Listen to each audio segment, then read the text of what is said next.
最新观测影像来了。2025年11月5日至6日，西班牙 NEPS 天文台、意大利虚拟望远镜项目与中国国家航天局相继披露星际天体 3I Atlas 的最新影像。这些跨越洲际的观测数据，为这颗本就扑朔迷离的星际访客再添诡异注脚，让人类对宇宙的认知再度遭遇挑战。2025年11月5日，西班牙 NEPS 天文台的0.05米折射望远镜对准人马座方向时，屏幕上的景象令观测者屏息。3I Atlas 仅以模糊光球形态呈现，向阳面偏居左下，而背向太阳侧本该舒展的彗尾却踪迹全无，仿佛被宇宙凭空抹去。几小时后，意大利虚拟望远镜项目发布的2张120秒曝光图像，进一步印证了这一异常。即便精准排除满月强光与8度低仰角的干扰，那团紧凑光源仍顽固地拒绝展露任何彗星应有的尾部结构。略过近日点，没有彗尾。是的，你没看错。正当人们为这反常景象困惑不已时， NASA 喷气推进实验室10月31日的报告更让矛盾凸显。数据显示，3I Atlas 彗星在10月29日近日点期间产生了每天1.1乘10的6次方欧的平方的径向加速度和3.7乘10的7次方欧的平方的横向加速度。若这种非引力推力源于彗星典型的冰升华效应，需蒸发至少13%的自身质量。这相当于一座小城里13%的建筑突然化为气体，却没留下任何烟尘。哈佛大学天体物理学家阿维勒布的精妙比喻，一语道破这组数据背后的荒诞与诡异。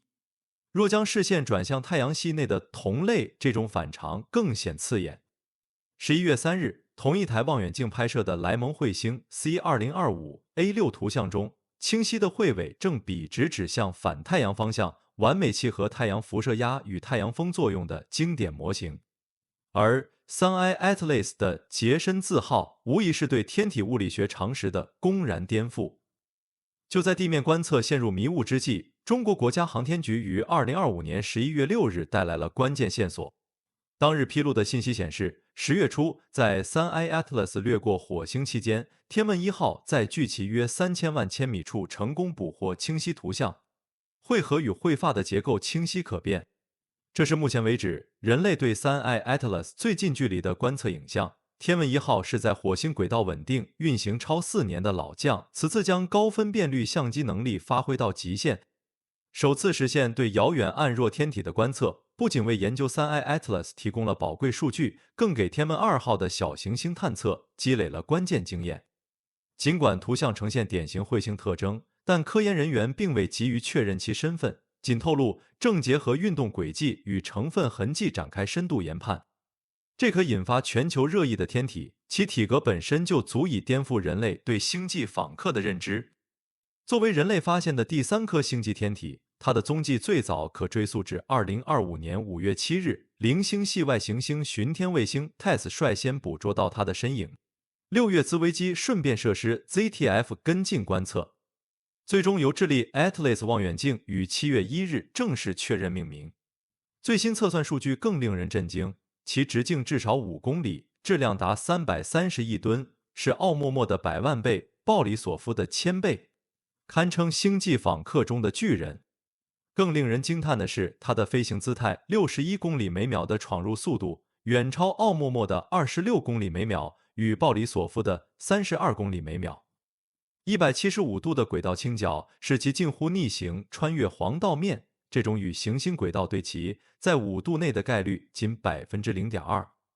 最令人费解的是它的精准走位，10月掠过火星，11月靠近金星，12月飞临地球，2026年邂逅木星，所有节点误差不超过1000万公里。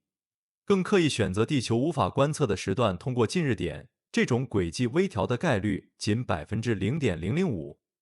11月5日的无尾之谜，不过是这颗天体诸多反常行为的最新注脚。截至目前，本频道已经整理出它的10大诡异特征，每一项都在挑战天文学常识，其概率叠加更是让主流模型陷入困局。1. 轨道悖论，逆行且贴近黄道面，天然形成概率 0.2%。2. 反向喷流， 7至8月观测到向日方向的反尾，排除视错觉可能。3. 质量速度倒挂，体积最大却速度最快，概率低于 0.1%。4. 精准航线，多行星打卡且规避地球观测，概率 0.005%。5. 合金成分，会发镍含量远超铁，镍锌比是已知彗星的1000倍以上，概率小于 1%。6. 缺水体质，水占比仅 4%， 远低于太阳系彗星的主要成分占比。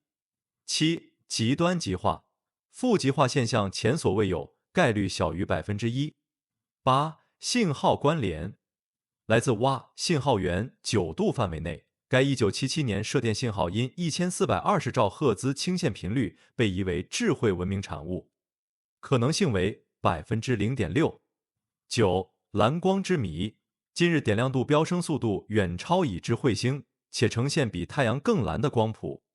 10. 加速悖论，13%质量蒸发本应产生巨型彗尾，却未被观测到。这些看似孤立的反常特征叠加在一起，让阿维勒布团队再次抛出人造探测器假说。他特别指出，彗发中工业级镍合金成分近乎零误差的轨道规划，以及与蛙信号的空间关联，更符合技术造物的特征。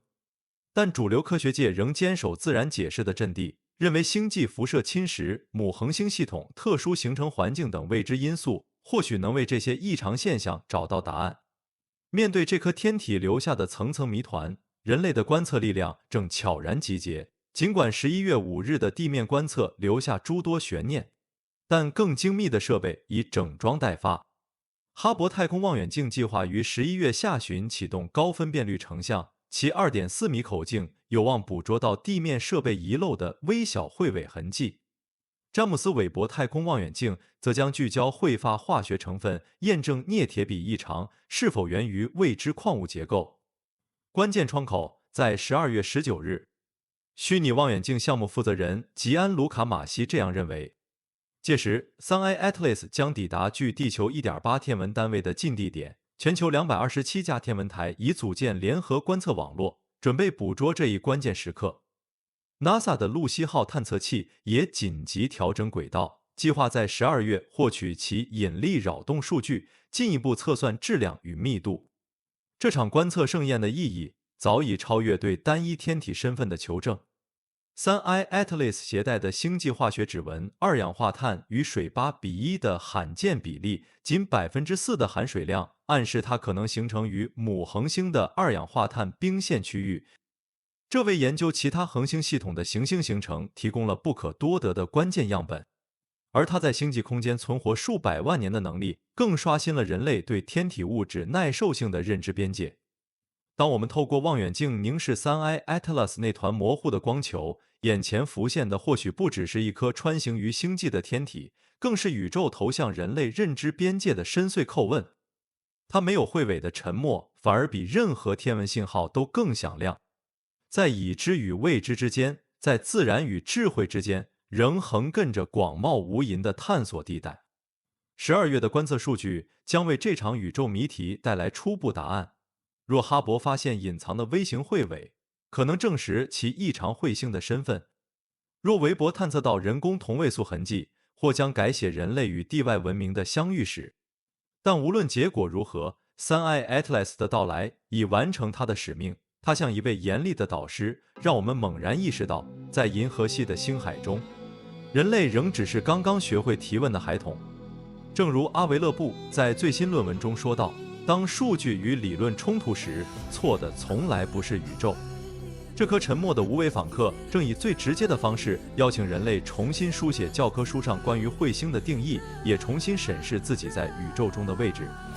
当你看到这些最新影像，你觉得 Sun-i Atlas 是星际彗星，还是人造探测器呢？欢迎评论区写下你的看法。